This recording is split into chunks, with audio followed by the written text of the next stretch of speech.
Hello बच्चों, आइए इस प्रश्न को पढ़ते हैं। दो प्रेरक L1 व L2 एक दूसरे से काफी दूर पर हैं। तुल्य प्रेरक ज्ञात कीजिए जब वे समांतर क्रम में जुड़े हैं। आइए इस प्रश्न के मुख्य अवधारणा की चर्चा करें। मुख्य अवधारणा,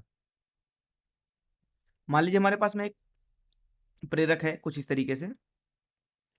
ये एक प्रेरक है, इसका स्व प्रेरक तो गुणांक L है। उसके अंदर एक धारा प्रवाहित हो रही है I इस तरीके से, और ये परिवर्तित हो रही है। धारा की जो परिवर्तन की दर है वो di भागे dt है। इस अवस्था में जो ये प्रेरक है इसके अंदर जो विभव का प्रेरण होता है उसका मान दिया जाता है E बराबर L di भागे dt से। यह है उसका परिमाण। तो इस मुख्य आधार से चलिए प्रश्न को हल करते हैं। देखिए प्रश्न में बोला जा रहा है कि दो प्रेरक है हमारे पास में, काफी दूरी पर हैं। काफी दूर पर बोलने का मतलब यह है कि उनके बीच में कोई अन्य प्रेरकत्व तो नहीं है। तो इस तरीके से पहला प्रेरक है और एक और प्रेरक है कुछ इस तरीके से, मान लीजिए ये दूसरा प्रेरक है। बोला जा रहा है प्रश्न में दोनों समांतर क्रम में जुड़े हैं। देखिए जब भी दो इकाइयों को समांतर क्रम में जोड़ा जाता है तो उनके परितः जो विभव होता है वो बराबर होता है। यहाँ पे मान लीजिए इसके परितः विभव E1 है और इसके परितः विभव E2 है, तो यहाँ पे E1 और E2 आपस में बराबर होंगे। इसका स्वप्रेरक तो गुणांक L1 मान लीजिए और इसका ऊपर वाले का L2। मान लीजिए इधर से धारा I आ रही है तो ये दो भागों में इधर बढ़ जाती है, ऊपर चली जाती है I2, नीचे चली जाती है I1, और ये कुल धारा I परिवर्तित हो रही है, इसलिए I1 और I2 भी बदल रहे हैं और यहाँ वापस जुड़ के I बन जाएंगे। इसलिए यहाँ पे I बराबर है I1 धन I2। हमें तुल्यांकी स्वप्रेरकत्व गुणांक निकालना है, तो इसको इस तरीके से अगर प्रतिस्थापित करें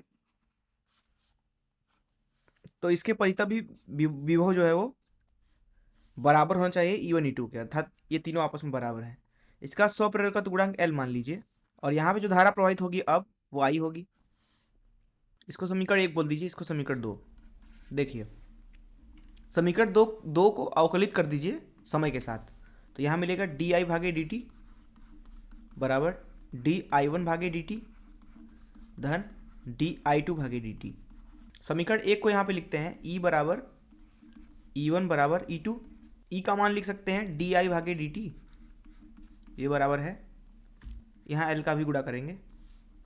E1 हो जाएगा L1 di1 भागे dt, ये बराबर है E2 जो कि है L2 di2 भागे dt के।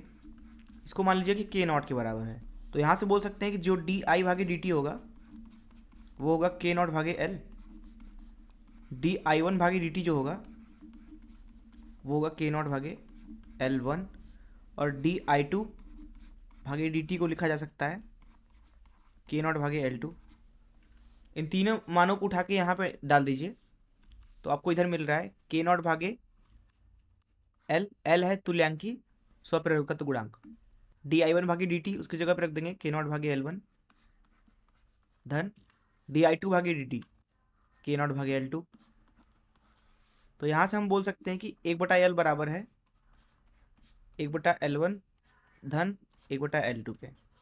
तो जिस तरीके से दो समांतर श्रेणी में समांतर क्रम में जोड़े गए प्रतिरोधों का तुल्यांक प्रतिरोध होता है, उसी तरीके से दो समांतर क्रम में जोड़े गए प्रेरकों का स्वप्रेरकत्व गुणांक का तुल्यांकी जो है इस सूत्र से दिया जा सकता है।